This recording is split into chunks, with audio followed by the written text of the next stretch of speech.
देवी कात्यायनी छठा दिन षष्ठी। देवी का श्रृंगार स्वरूप, देवी का वो रूप, वो एनर्जी जो पिछले 3 दिनों में जो महाकाली का जो रूप हम जिसका मैं दिखाना चाह रही हूँ कि मैं तैयार हूँ। देवी कात्यायनी का जो गृहस्थ एनर्जी है, अपने तमस को जीत के, दुर्गुणों को जीत के जब वो तैयार होती है, अगले 3 रजोगुण, राजस्व, राजपाट, घर, तो उसका श्रृंगार होता है। वो श्रृंगार तभी पॉसिबल है जब उसने अपने तम को जीत लिया है। तो चूंकि हम शरीर रूपी देवी दुर्गा एनर्जी की बात कर रहे हैं, तो क्या तम है? आध्यात्मिक लेवल के जो तम हैं, जो हमारे बुराइयां हैं हमारे अंदर, जो हमें लगता है जिन चीजों को जीत के हम बेहतर इंसान बन सकते हैं, वो तो है ही। देखिए, मैंने आपको बताया था कि नंबर 9 की बहुत महत्ता है। इट हैज गॉट सारे नंबर्स की अपनी एक न्यूमरोलॉजिकल एस्ट्रोलॉजिकल सिग्निफिकेंस है, लेकिन 9 की, क्योंकि वो एक इकाई की जो गिनती है उसका आखिरी अंक है, जिसकी वजह से 9 नंबर बहुत महत्ता रखता है। नवरस 9 महीने गर्भ में माँ रखती है बच्चे को। नवग्रह 9 ग्रहों के मंडल में हम सबका जन्म होता है, ये प्लैनेटरी इन्फ्लुएंस होते हैं। तो 9 अंक जो हैं वो हमारे जीवन में नवरात्रि बहुत ज़्यादा सिग्निफिकेंस और इम्पोर्टेंस लेकर आती हैं। इसी नवरात्रों को हम मनाते हुए समझ रहे हैं इन रिचुअल्स का आध्यात्मिक यानी कि स्पिरिचुअल और उसका साइंटिफिक समझ। Cook right, eat right food group में बैक टू रूट्स, जड़ से जुड़े का ये प्रयास कि हम अपने त्योहारों को, अपनी संस्कृति को बेहतर तरीके से समझें, उनका सही रूप समझें, उनका सही अर्थ समझें, और तब उस समझ के साथ आगे बढ़ें जीवन में खूबसूरती से, प्यार से और अपने आप को जीतने के इरादे से। तो मैंने आपको बताया था कि जो 9 दिन हैं नवरात्रों के, वो 3 भागों में बटे हुए हैं। 3 फर्स्ट 3 जो है वो विष्णु माया यानी कि महाकाली, यानी कि तमोगुण। हम सबके 3 गुण हैं, इन्हीं गुणों के आधार पे जीवन है। इन गुणों से जब पार पाते हैं तो हम एकाग्र हो जाते हैं, तब हम ईश्वर को पा लेते हैं। वो ईश्वर जिसमें कि हर समय हम खुश हैं, हर हाल में खुश हैं, वो है ईश्वर। So a state of being joyful, जिसमें आपको ना अटैचमेंट है, ना आपको डाउट है। हमने कल सारे असुरों की बात की थी, डीमंस की बात की थी, जिनको दुर्गा सप्तशती में आप पढ़ते हैं कि उनको माँ जो है मारती है, महिषासुर, शुम्भ निशुम्भ, चंड मुंड।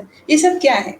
डाउट अपने ऊपर करना, दूसरों के ऊपर करना, धूम्रलोचन जिसमें आंख के ऊपर पर्दा पड़ा हुआ, महिषासुर यानी कि आलस और काहिलता। इस तरीके से सारे रक्त बीज, जो जीन्स जेनेटिक्स रिलेटेड आपकी जो प्रॉब्लम्स होती है, उनको जीतना।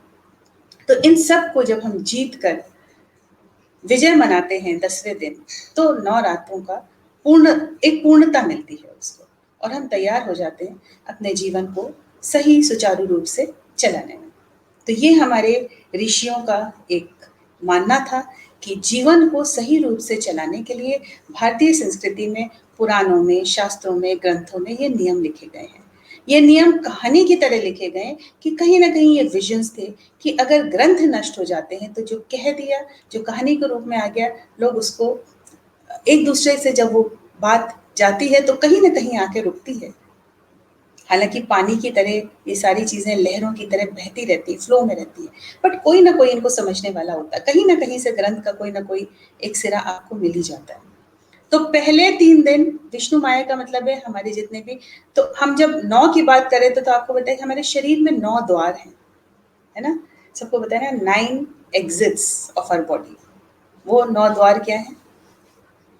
1, 2, 3, 4, 5, 6, 7 और आपके एक्सक्रीटरी ऑर्गन्स 9। 9 द्वार हैं और ये 9 द्वार स्वच्छ होने चाहिए, साफ सुथरे होने चाहिए। जब हम सुबह उठते हैं तो नहाने से लेके, शौच से लेके नहाने तक आपके ये जो 9 द्वार हैं, इनकी साफ सफाई होनी चाहिए। आजकल तो कोई नहीं करता, लेकिन मुझे याद है बचपन में काफी समय तक कान में तेल जरूर डाला जाता था। नाक नेति होती है क्रिया योग में, जो हमारी संस्कृति, भारतीय संस्कृति में एक रूटीन था, एक रिचुअल था। नेति जो लोग करते हैं उससे उनको कॉफ रिलेटेड, साइनस रिलेटेड कोई भी प्रॉब्लम नहीं होती है। इसी तरीके से आपकी आंख, आंख में पानी डालना, आंख को स्वस्थ रखना, आंख की एक्सरसाइज करना, ये सारी चीजें बहुत इंपॉर्टेंट है। और इसी तरीके से आपकी शौच क्रिया जो है वो बिल्कुल स्वच्छ साफ होनी चाहिए, जो आजकल बहुत ही हम अनहाइजीनिक तरीके से हम करते हैं। बेडरूम्स के अंदर हमारा शौचालय होता है और कहीं आजकल घरों में, मतलब ठीक है बहुत से लोग करते हैं, बट जो आगे हम कल्चर लेकर आ रहे हैं उसमें यही है कि इट इज़ नॉट इम्पॉर्टेंट कि आप सुबह ही उठ के जाएं और नहाएं, उसके बाद नहा धो के फिर आप किचन में जाएं। ये कल्चर हमारा कहीं ना कहीं खत्म हो गया। तो ये 9 द्वारों को जब पहले 3 दिन हम साफ सुथरा कर लेते हैं, अपने शरीर के तम को जब साफ कर लेते हैं, तब बारी आती श्रृंगार की, तब बारी आती षष्ठी की, तब बारी आती है 6th डे की, तब बारी आती माँ कात्यायनी की।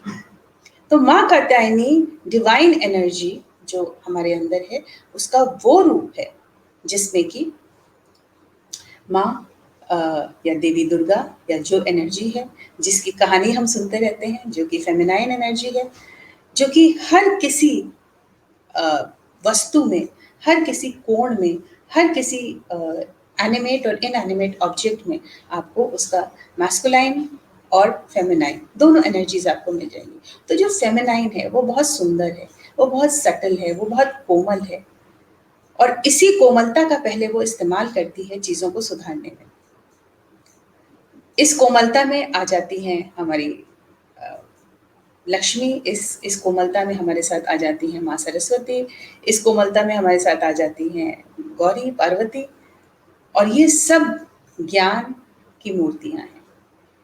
जो कुछ भी तलवार के रूप में, धनुष बाण के रूप में, कमल के रूप में, शंख के रूप में, जपमाला के रूप में, ये सारी चीजें नॉलेज है, ज्ञान है। ज्ञान के चक्षु कुछ भी जीवन में ज्ञान के अलावा नहीं है।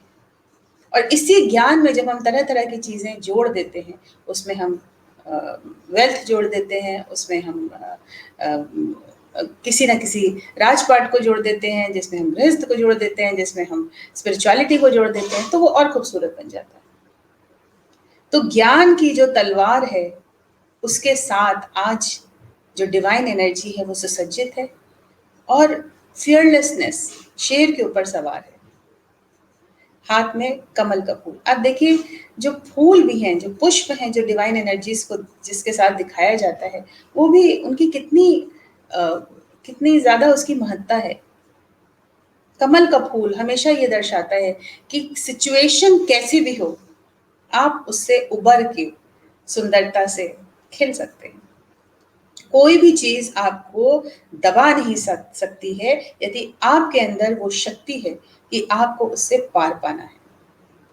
तो ये है हमारी संस्कृति, ये है डिवाइन एनर्जीज। आज बड़ा सुंदर एक लेख अभी थोड़ी देर पहले मैं पढ़ रही थी, जो किसी ने पोस्ट किया है दुर्गा पूजा को लेके और ये डिवाइन एनर्जी को लेके और नवरात्र को लेके। दीप्ति गर्ग है जिन्होंने लिखा है, बहुत ही खूबसूरत वो पोस्ट है, उसको जरूर आप लोग पढ़िएगा कि उसमें किस तरीके से इस चीज की पूरी व्याख्या की गई है कि कैसे हमारे कर्म जो हैं वो इस एनर्जी को दर्शाते हैं। तो हमारे कर्म जो हैं इन पूरे 9 दिनों में ऐसे होने चाहिए, वो कर्म हमारे अपने लिए, अपने स्वयं के लिए, अपने स्वयं को पार्वती लगाना है, अपने स्वयं को लक्ष्मी बनाना है, अपने स्वयं को दुर्गा बनाना है, दुर्गुणों से जीतने वाली, अपने शरीर रूपी दुर्ग को जीतने वाली, अपने दिमाग के दुर्ग को जीतने वाली, अपने 9 द्वारों को स्वच्छ रखने वाली। जब ये 9 द्वार आपके साफ सुथरे, आपका इंजेशन, डाइजेशन, एक्सक्रीशन सब बिल्कुल कर्म एकदम चक्र जो क्रम है वो बिल्कुल सही चलेगा, तो आप अपने आप एक एक एलिवेटेड लेवल पे आ जाते हैं, आप एक उच्च लेवल पे आ जाते हैं, आपकी बहुत सारी समस्याएं अपने आप दूर हो जाती हैं। तो इस शरीर रूपी एनर्जी को सही रखने के लिए आपको प्रयास करना है हर तरीके से, और उसमें कुक राइट ईट राइट का जो ध्येय है, ये खान पान आपका इतना सही, इतना संतुलित, इतना बैलेंस्ड होना चाहिए, उसकी जो इंग्रेडिएंट्स हैं वो इतने अच्छे होने चाहिए। आज मैं आपको दिखा रही हूँ कि मैं रोज़ ये आपने देखा होगा, ये हमारा धुनी करने वाला क्ले का पॉट है, और ये मुझे मेरे पास बहुत समय से है, पिछले 5 सालों से, और ये मैं अपने पास कंडा रखती हूँ, कंडे को तोड़ा हुआ है, इसके पीस किया हुआ है, और आप लोग को दिखाती हूँ कि सुबह शाम जब मैं अर्चना करती हूँ, दिया जलाती हूँ, आराधना करती हूँ, डिवाइन एनर्जीज के साथ अपने आप को जोड़ती हूँ और अपने आप को उसके साथ सिंक्रोनाइज करती हूँ, तब ये मैं ज़रूर जलाती हूँ पूरे घर भर में। तो ये है, इसमें आज सुबह का जला हुआ है, इस राख को भी फेंकती नहीं हूँ, इसको मैं अपने साथ रखती हूँ, एक डिब्बा बना रखा है जिसमें डालते हैं और समय समय पर हम इसका भी इस्तेमाल करते हैं। तो ये मैं इसके अंदर डाल रही हूँ, और हमारे पास मैंने आपको पहले भी बताया था कि ये शुद्ध कपूर है, कैम्फर।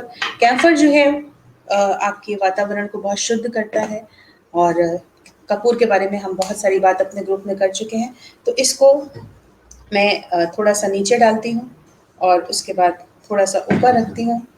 इसके बाद इसका क्रम ये है कि कंडे को जो है वो अंगार देना है, मतलब उसको थोड़ा सा जलाना है, और जलाने के बाद उसके ऊपर मैं लोबान छिड़क देती हूँ।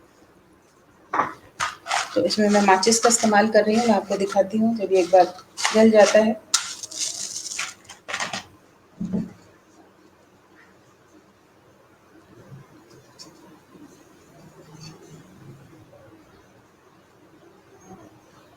ये थोड़ी देर इसको जलने देते हैं। इसके बाद ये जब कंडा अच्छी तरीके से पकड़ लेगा आग, और जब उसकी आग बुझ जाएगी तब मैं उसके ऊपर लोबान छिड़कूंगी। और ये इस समय जितने भी बैक्टीरियाज और वायरस होते हैं, इन सब चीज़ों को कंडे से अच्छा कोई भी चीज़ नहीं है जो उसको मार सके और वातावरण को आपको शुद्ध कर सके। और अपने आप में ये छोटी छोटी चीज़ें हैं जो हवन का रूप ले लेती हैं, और इन चीज़ों को, इन रिचुअल्स को ही बरकरार रखने के लिए ये कहानी, ये हमारी संस्कृति है जिसमें अ, हर चीज़ बताई जाती है कि किस तरीके से करें। लेकिन कहीं न कहीं ये रूप जो है उन्होंने एक बेरुखा रूप भी ले लिया, जिसमें कि बहुत ज़्यादा आवरण है, बहुत ज़्यादा अ, दिखावा है, बहुत ज़्यादा परिपाटी पे चले जाना है, जिसके बारे में मैं हर रोज़ बात करती हूँ कि कोई आवश्यक नहीं है कि आपको पूड़ी ही बनानी है, आपको हलवा ही बनाना है, आपको चने ही बनाने हैं। क्यों उन बच्चों को हम आप खुद सोचिए कि आपको एक ही खाना इतने घरों से न्योता दिया जाए और आपको खिलाया जाए, तो आप ऊब ही जाएँगे। तो कोई आवश्यक नहीं है कि आप इस तरीके की चीज़ें करें, इनको बदलें। कोई देवी नहीं है जो आपको इस चीज़ को ना करने पे आपको गुस्सा करेंगी। ये मेरा सुझाव है, मेरा मानना है, और बहुत ही स्पिरिचुअल, प्रैक्टिकल और साइंटिफिक सोच मैं आपके सामने रखती हूँ। रिसर्च है, पढ़ाई और मेरी अपनी खुद की समझ। तो मैं बहुत सारी चीज़ों को, ऑब्वियसली जब आप बिना समझे, बिना पढ़े, बिना लोगों को सुने, जाने, इन चीज़ों के ऊपर बात विचार कर ही नहीं सकते हैं। लेकिन उसके साथ आपका अपना विचार भी होता है, तभी तो आप इसके ऊपर निरंतर बात कर सकते हैं। तो ये मेरी समझ है।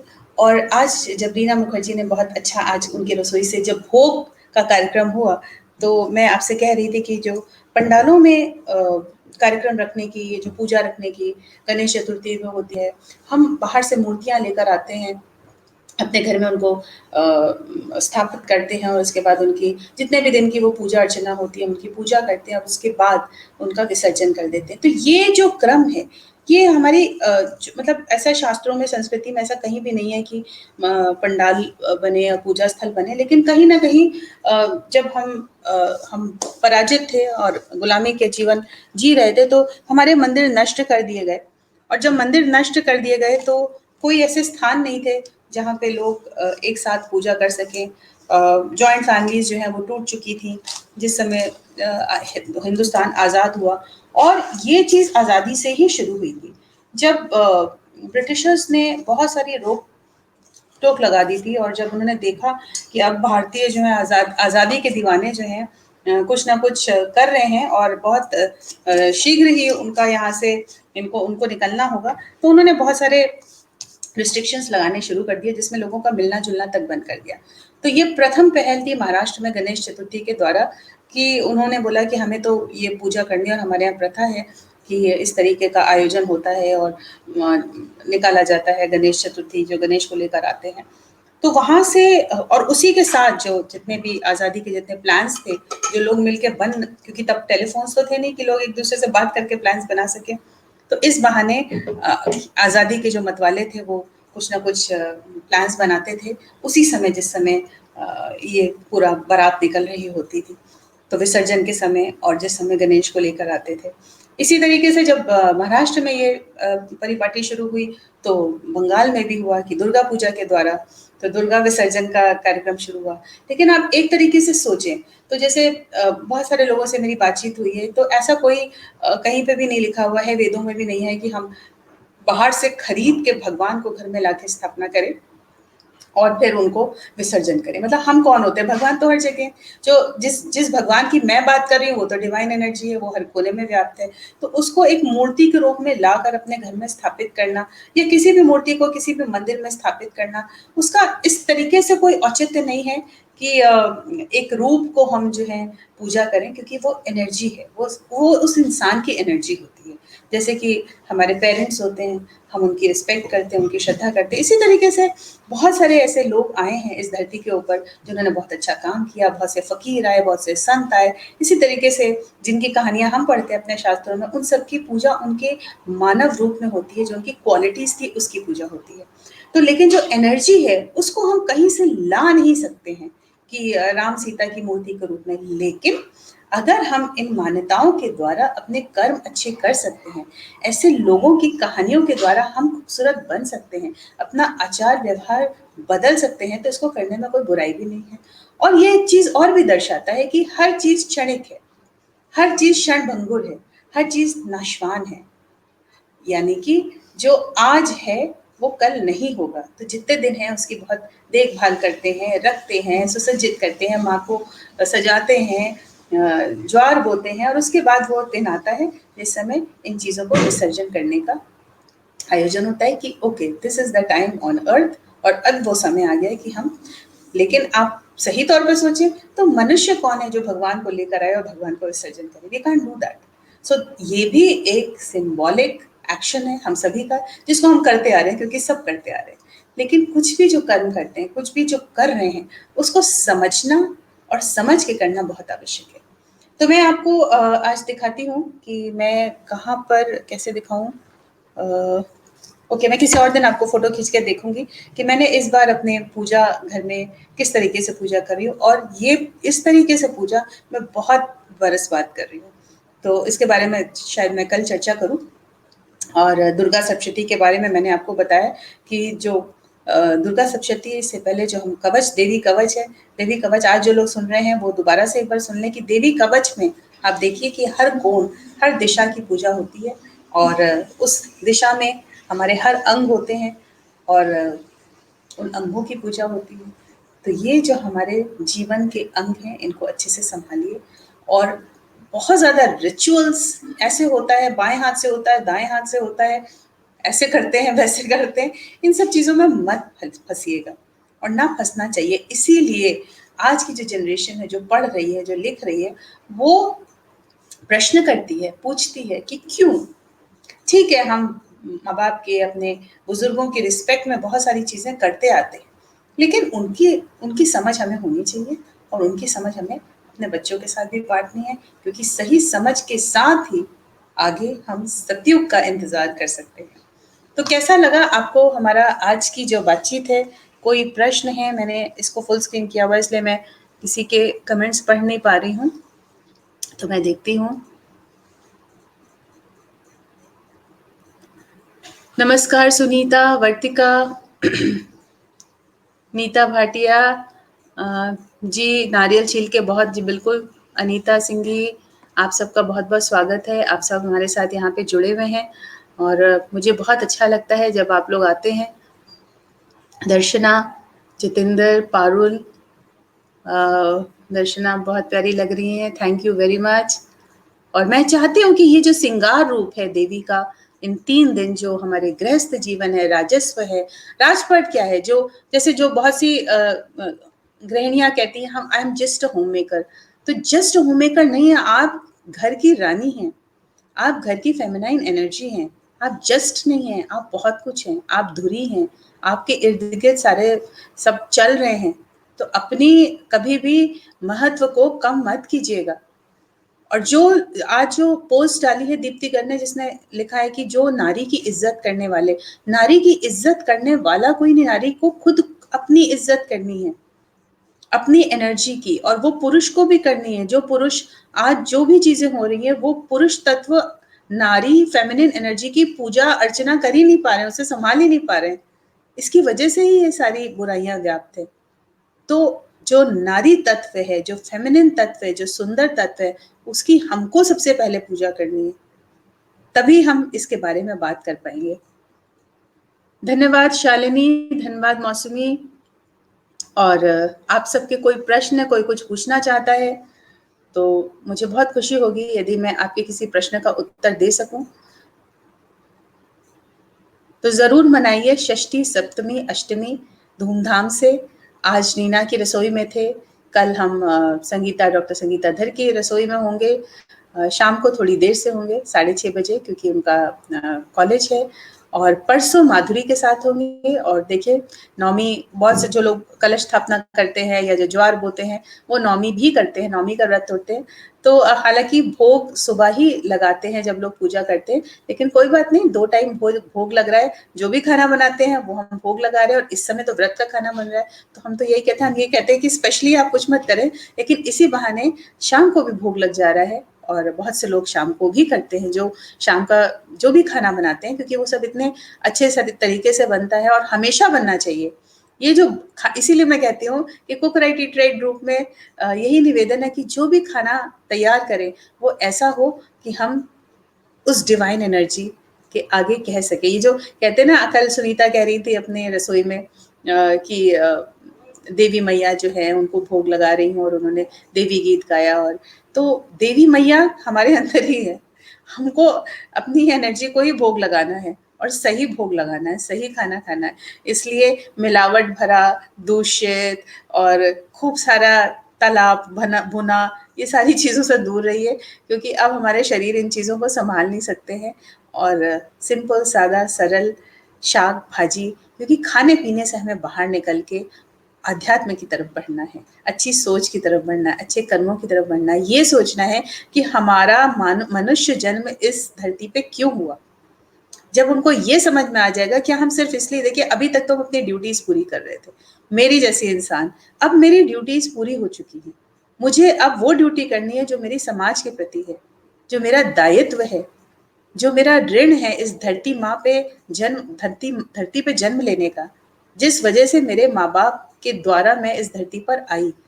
इसीलिए ये जो आश्रम बने थे ना, शिशु काल होता है, बाल्यकाल होता है, उसके बाद युवा काल होता है, फिर गृहस्थ काल होता है, उसके बाद वानप्रस्थ। आजकल वन में कोई नहीं जाता, लेकिन वानप्रस्थ एक सोच है, एक समझ है। तो नवरात्रों में, नवरात्रि में अपने अंदर जाइए, go within, think, meditate, be silent, don't talk.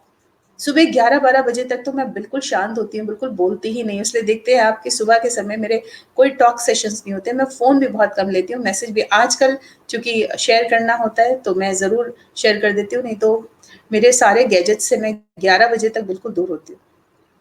तो ये सोच के साथ ही आप अपने फोकस के साथ काम कर सकते हैं। समय सबके पास उतना ही होता है, और ऐसा कोई नहीं है। हमारे घर में भी एक हेल्पर है जो आती है, और सब कुछ हो रहा है, सुचारू रूप से हो रहा है, खुशी खुशी हो रहा है, अच्छा लगता है। जब नहीं होता तब लगता है अरे कितना सन्नाटा है, कुछ करने को नहीं है। तो ये आज का हमारे लिए, हमारी तरफ से आपके लिए संदेश है, हम सबके लिए संदेश है। और माय हस्बैंड इज सेइंग कि आप बहुत बढ़िया बोलती हैं आजकल रोज़, ये भी साथ में सुनते हैं। अरे बहुत बहुत धन्यवाद भाई साहब। और मैं बहुत बहुत प्रार्थना करती हूँ कि पिताजी जल्दी से ठीक हो जाए। हम सब कामना करते हैं कि इस नवरात्रों में उनके जो भी कष्ट हैं उनसे उनको निवारण हो, और आप सब भी उस कष्ट से बाहर आए। और ये जो डिवाइन एनर्जीज है ये बहुत ज़्यादा पावरफुल हैं। तो ये हमको अपने अंदर एक पॉजिटिव सोच के साथ, एक सकारात्मक सोच के साथ हमें अंदर समेटनी है, लेनी है और कहना है कि ये समय भी सुंदरता से, प्यार से कट जाएगा। यही है हमारी माँ, यही है हमारी देवी, देने वाली हम स्वयं हैं। हमको अपने अंदर देखना, अपने अंदर झाँकना है, अपने अंदर खूबसूरती देखनी है। हम जब अपना कोई भी गलत काम करते हैं या गलत तरीके से बोलते हैं या गलत सोच करते हैं, हम अपने आप को पसंद नहीं करते हैं उस समय। शायद कभी-कभी वो सोच जो है हमको थोड़ी देर बाद आती है। तो इसी सोच को अपने निकट लाना है, अपने और पास लाना है ताकि हम उससे उस पे अडिग रहें, उससे अलग ना रह पाएँ। तो देवी कात्यायनी का जो ये रूप है, खूबसूरत, सजी, सुसज्जित, शेर पे सवार, इसी रूप को आज के दिन हम सेलिब्रेट करते हैं। पंडालों में दुर्गा जी की स्थापना हो जाती है। इस बार की जो दुर्गा पूजा है, जो बंगाल में जिस तरीके से मनाई जाती है, उसका एक अलग ही रूप है और सही में ये इतिहास में चला जाएगा और सब कुछ ऑनलाइन हो रहा है, डिजिटल हो रहा है। ये समय भी किसी वजह से आया है। और हमारे रामचंद्र की जो रामायण है वो भी चल रही है, सब लोग अपने अपने तरीके से उनको पढ़ रहे हैं। उन्हीं गुणों को, उन्हीं चीज़ों को हमें अपने अंदर उतारना है, बस। Qualities of the people who we pray to, they were all humans on this earth. और जितने भी हम ये कथाएं इंद्र और शंकर और कृष्ण, जिनको एक भगवान स्वरूप में पूछते हैं, वो सब हमारे अंदर है। So we have to understand that who is the Krishna within, who is the Devi within. इन नवरात्रों में क्या हो रहा है, बाहर क्या हो रहा है, प्रकृति जो अंदर है, प्रकृति जो बाहर है, इन दोनों को सिंक्रोनाइज करना है। नमस्ते, शुभ रात्रि। और कल सप्तमी की सब लोग तैयारी करते हैं। बहुत बहुत धन्यवाद जुड़ने के लिए। आप सबको बहुत बहुत प्यार।